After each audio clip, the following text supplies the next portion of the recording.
40-year-old male steps up to the 10th tee, and he collapses. A retired sheriff rushes to his aid. He knows to check for a pulse, and there's no pulse. He checks for his breathing, and there's no breathing. So he knows enough to breathe in the mouth and press on his chest.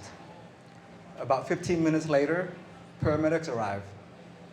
They hook him up to a heart monitor, and that's ventricular fibrillation. It's a chaotic heart rhythm.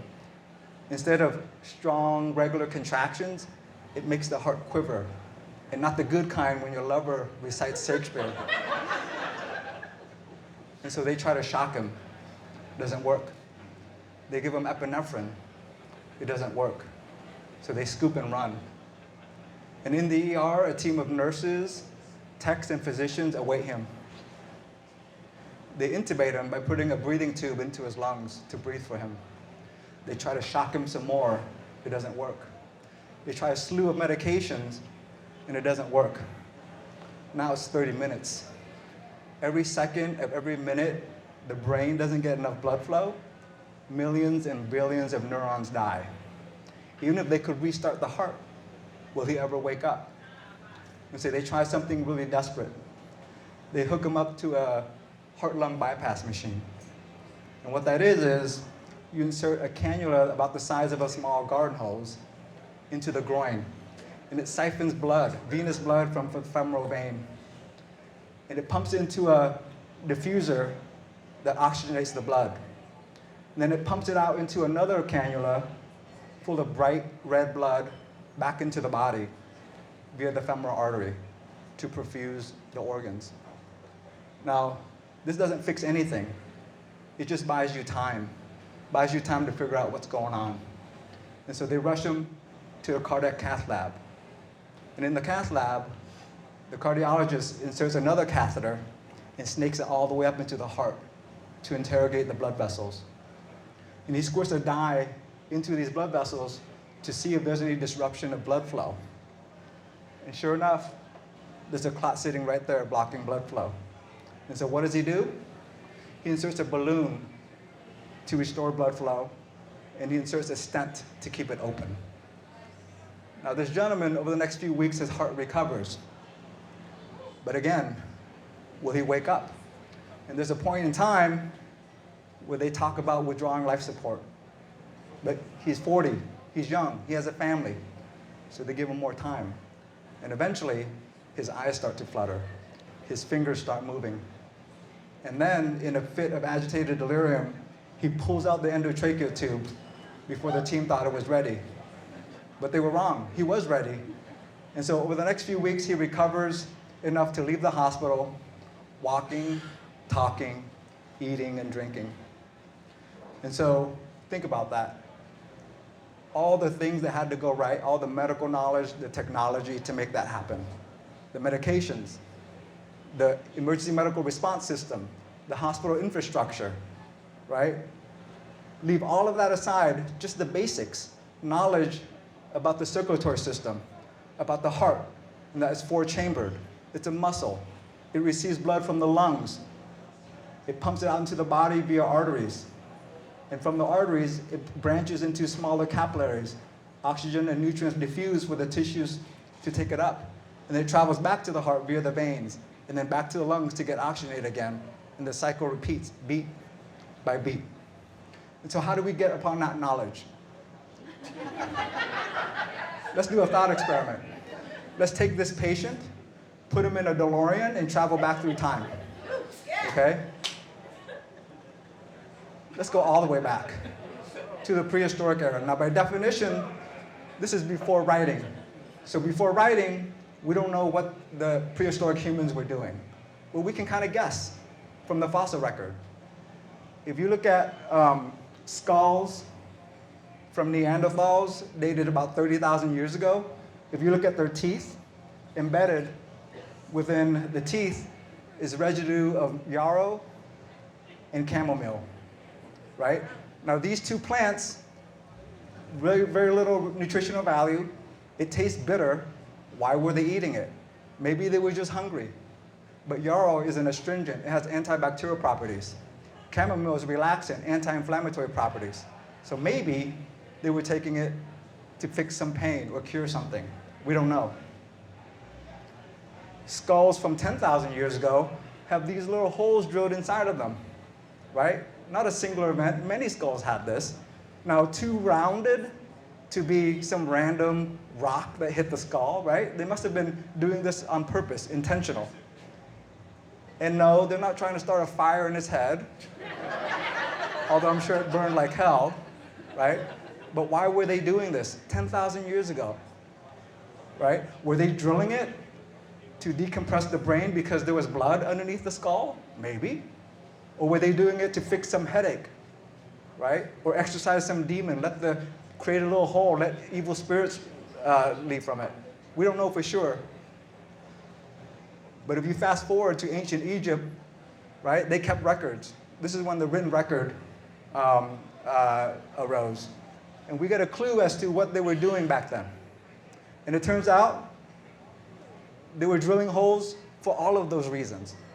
Okay? Now there's a figure in ancient Egypt by the name of Imhotep, 5,000 years ago. He was a spiritual healer. And Imhotep means he who comes in peace. He became very popular. And he treated the pharaohs. And he was so popular that he achieved demigod status. And when he died, he was a full-on deity. The very first physician with a god complex. But ancient Egypt, they had a practical arm to medicine. They used herbs. We know this from their writing. They had tools, right, to do minor procedures, extract decayed teeth, lance boils, even do limb amputations. They made prosthetics. So they were fairly advanced, right? And here, they even know how to take a COVID swab.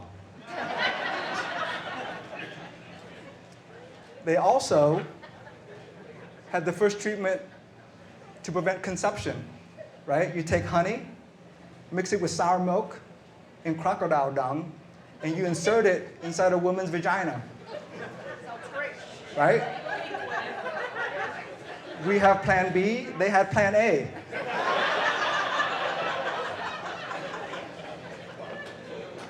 Now it's pretty clear though that ancient Egypt, they believed that the cause of illness, right, it was the domain of the gods and the spirits, an affliction of some sort as a punishment, right, or demonic possession. And so if you thought that that's how illness arose, right, you're going to try to appease the gods. And so a lot of their medicine was making potions, spells, incantations, even making amulets to put on some people to ward off evil spirits. Okay? Now you would think the Egyptians, they were advanced. They invented mummification. And part of mummification is removing the organs, right? So that the body doesn't spoil, to preserve it. And so they saw these organs, but very little about the function of the organs, the circulatory system, the heart in their writings. Why? Well, if you thought that the gods created illness and caused illness, then there's really no impetus to learn about the human body. And so our patient with cardiac arrest, what would the ancient Egyptians have done? They might have stuffed his mouth with some herbs. They may even drilled a hole in his head, right? But for sure, there was some ritual where they probably did a lot of praying, right? Chants, spells, and we all know what happens, right? He would have died, because that's what you get with thoughts and prayers.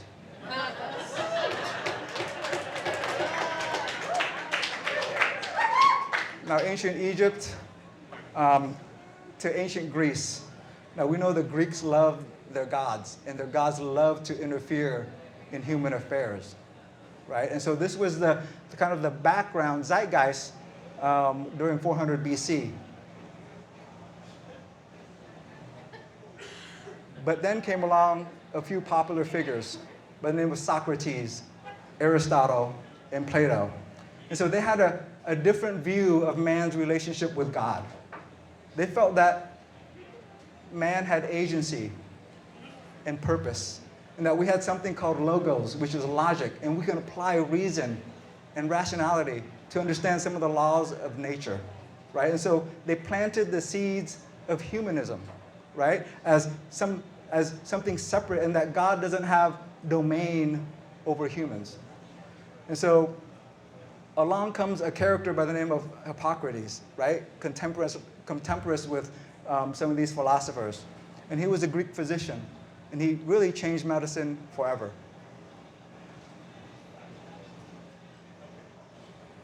And so Hippocrates wrote an essay on epilepsy. And at the time, epilepsy was thought of as a demonic possession. Okay? But he argued, no, epilepsy doesn't have supernatural causes, right? It's a disorder of the human body. It was intrinsic to the human body that there was epilepsy. And he even went so far as to say epilepsy was inherited because he noticed that it followed a pattern in humans. Right? And he believed in examining the patient, feeling their pulse, checking their breathing, right? Checking their vital signs, and documenting it all. And so he advocated for a very practical form of medicine that was based on observation and empiricism. And one of the major contributions of Hippocrates was that he created this strong code of ethics that has endured to this day. Like medical students take some version of the Hippocratic Oath today. And one of the core principles is primum non nocere, do no harm. And he recognized that people during the time, the healers, they were doing a lot of unnecessary things for personal gain. And so he said the relationship between a patient and a physician is sacred, and that you should do no harm to them. And also that whatever they said should be held in the strictest of confidence, right? The progenitor of modern day HIPAA laws. Now, perhaps the most sage advice that Hippocrates gave us, which is really not well known, was regard to the gastrointestinal system. He said, it is better that flatulence should be passed than it should be retained. So remember that the next time you feel like ripping something. Now, Hippocrates is known as the father of medicine, but like all fathers, he was often wrong. He believed that the body operated on four humors, four fluids, and that to maintain health, the four fluids, the four humors had to be in balance. And so what were they? Well, it was based on observation. Again, the first is phlegm, or white humor. The second is black bile, or melena, or melange. The third, yellow bile, or choleric. And the fourth, the most dominant fluid in the body, is red humor, sanguine, or sangre. Okay, so he thought, because what happens during a seizure? Anyone here seen someone have a seizure? It's pretty dramatic, right? At least the generalized tonic-clonic one. Their eyes roll back, they stiffen, they shake, and then what happens? Sometimes, because they can't control the secretions, they start foaming at the mouth. So what's coming out? White phlegm.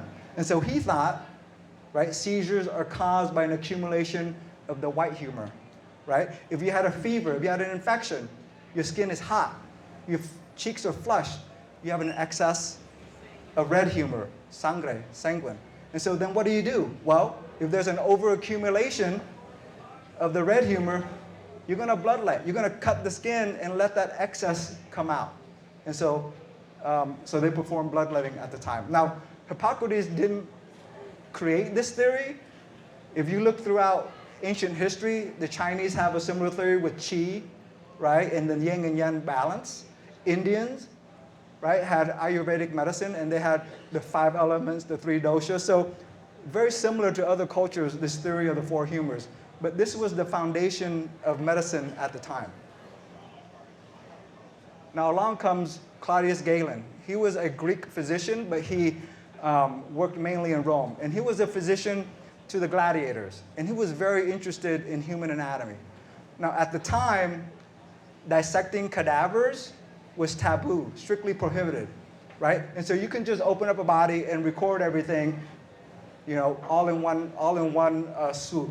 But because he was a gladiator to the physicians, right, he had a close-up view of the arteries, the veins, the blood spurting out. But his knowledge was very piecemeal, right? An arm here, a leg there.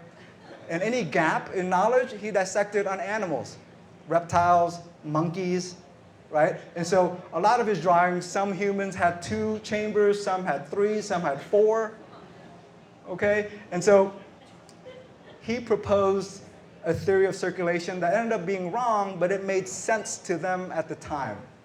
And it was the ebb and flow theory of circulation, meaning that he knew that arteries and veins existed, but he didn't know how they connected. And so he thought there were 2 separate systems. And he thought blood flowed mainly through the veins in an ebb and flow pattern, not a one-way circulation, but ebb and flow, kind of like the waves, right, going in and out of the shore. And he thought that the body, the tissues consume blood, and that the liver produced more. And that the lungs just took in air and it mixed in the heart, right? And that created something called a vital spirit that then was ejected from the heart. And so that was his understanding of the circulation at the time. And this model of how the circulatory system works, it was the foundation for medicine for over 1,000 years. Over 1,000 years.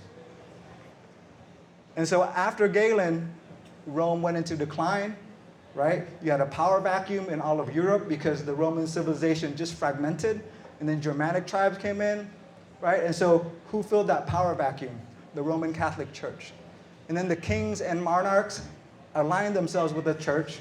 And so now you have knowledge that was concentrated basically with the church. So if you wanted to go to school, you go to a monastery or some church-affiliated school, right? And so there was a less of an emphasis on science and more of spirituality. You're not trying to heal the body, you're trying to heal the soul, okay? So during the Middle Ages, a lot of quackery and charlatanism happened then. And the Middle Ages is known, right, for plagues, right? The Black Death, bubonic plague. And it would wipe out 50% of the population, okay? You all know where the term plague comes from? So plaga or plaga is Latin, right? And it means to strike or blow, right? And so if you believe that God caused illness, right, then he's going to punish you by striking a blow to the population, right? And so that was the leading theory at the time for plagues. And so if you thought that the plague was God's punishment for you, what are you going to do? Well, you're going to be one step ahead. You're going to punish yourself. And so this is when public floggings and public flagellations happen. And so you take a whip or a chain and you start flogging yourself, right, to show God that you were repenting. Another theory for the plague was that, again, they didn't understand that the plague was caused by a bacteria that was carried in rats and fleas called Yersinia pestis. They didn't know any of this, right? They thought because the Black Plague caused your limbs to fall off, rotting flesh, and so it smelled bad. And so they thought that you got disease by just smelling bad air. And so then what are you going to do? You're going to smell something equally bad, right, to counteract that, okay? And so you're going to start smelling your own farts. And if you can't fart on command, then you just bottle up in a jar and you pull it out, right? And if you think that's silly, what about drinking bleach to cure COVID?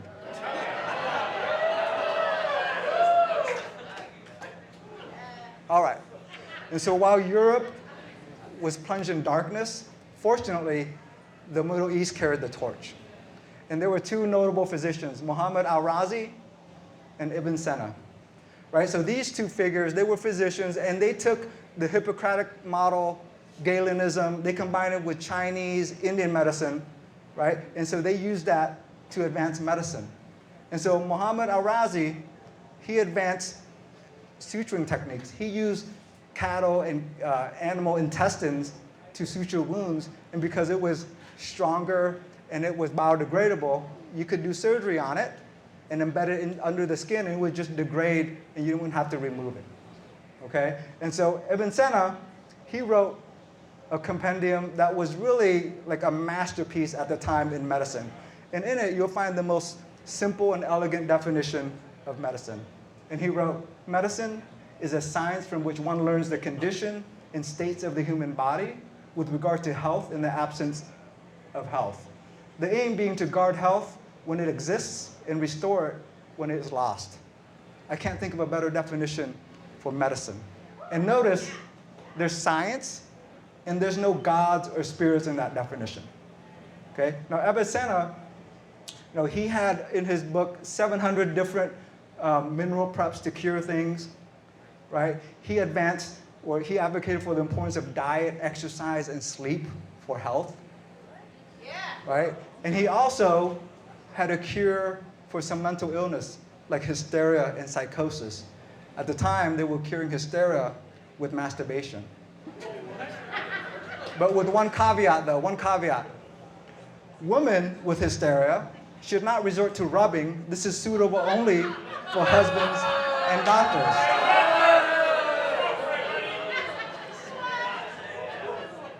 I mean, he's a doctor, you should trust him. All right. So they carried the torch for medicine until Europe started to wake up. And during the Renaissance, right, there was this rebirth, right, appreciation for the ancient Greeks again, right? This move more towards realism away from spirituality. And so there was one figure that kind of stood at the intersection of art and anatomy.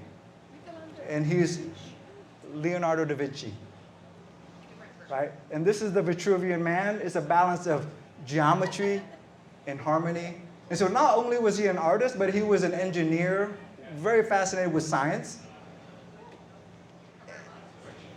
And you'll see that he has very, very accurate pictures or drawings of the heart. And in it, he has heart valves. And he postulated that these heart valves, right, prevented backflow of blood. So when blood goes from one chamber to another, the vortex, right, behind that flow would close the valves and prevent reflux of blood into the previous chamber. And so that was revolutionary at the time. And here, a very accurate depiction of a womb inside a fetus. That's Leonardo da Vinci. Now, after him came Andreas Vesalius. He was a physician, right? And he, based on, now at the time, I should say, dissections were more accepted. And so he said, what I'm seeing doesn't jibe with Galenism and the model of the past. And so he said, no, the heart actually has 4 chambers, right? And of course, when you go against the establishment, right, they get rankled and they start calling you a heretic. And he said, no, I will show you. So he started public dissections on executed criminals. And he showed people that, look, the heart, right, had 4 chambers, right? That nerves actually originate from the brain and not anywhere else. And he said, women and men have the same number of ribs. And so he published his book, De Humani Corporis Fabrica, on the fabric of the human body. And so that caught on fire. And so that slowly changed how we thought about medicine. But the only problem was he still believed in the ebb and flow of blood.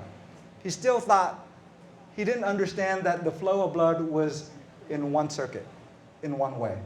And so then comes along William Harvey to fill in all the pieces. He was an English physician. And he, through dissection and some simple experiments, finally revealed to everyone that no, it's a one-way circuit. That the heart takes blood from the lungs, distributes it via the arteries, it goes to the tissues, and while he couldn't see the capillaries because microscopes weren't invented yet, he was able to link, there must be something invisible that links the arteries to the veins, and then from there, blood flows back to the heart. And he devised a simple experiment to let people know, or to show that blood flowed only in one direction in the veins. You take a tourniquet, right? So you prevent venous blood from escaping the arm, and so the blood gets engorged, the veins get engorged. And if you milked the blood towards the hand away from the heart, it wouldn't go anywhere. It would bump up against a vein valve, and so it would bulge, right? And so the valves prevented blood from going back into the hand once it leaves. And so a simple experiment. And with the advent of the printing press between Vesalius and William Harvey, right? Their teachings and their knowledge was spread throughout the world, basically. And so that changed the Galenistic view of medicine. And so that's the circulation. And so we're back with our patient and where we are. I had the privilege of, just a few weeks ago, having dinner with the team who took care of this patient. All the nurses were there, physicians, the techs that helped take care of him. And what made it very special was that the event organizer also invited the patient and his wife and kid. And I'm sitting there, and I see him interacting with his wife and kid. And it was a very powerful, powerful moment. But I also, in a way, felt kind of sad. Because in my 20 years of practicing medicine, that was the first time I had dinner with a patient that I had taken care of. Right? And so people ask me sometimes, how do you do your job? How do you deal with the trauma, the suffering, the death? And I tell them, it's very easy. I take a patient and I separate the person from the problem. The problem is mine to fix. The person, I don't need to know the person. Right? And so that's what makes it easy, that compartmentalization. But when that person is sitting right in front of you having dinner with you, that wall just crumbles. It just crumbles. And so, where are we in medicine? Emergency rooms are packed. Patients can't get in to see their primary care doctor. Right? Innovation is at a breakneck speed. We're moving closer and closer to curing diseases, curing cancer. But I kind of feel like we're moving further and further away from our patients. And so maybe we need a rebirth, a reminder from an ancient Greek that wherever the art of medicine is loved, there's a love of humanity. Thank you.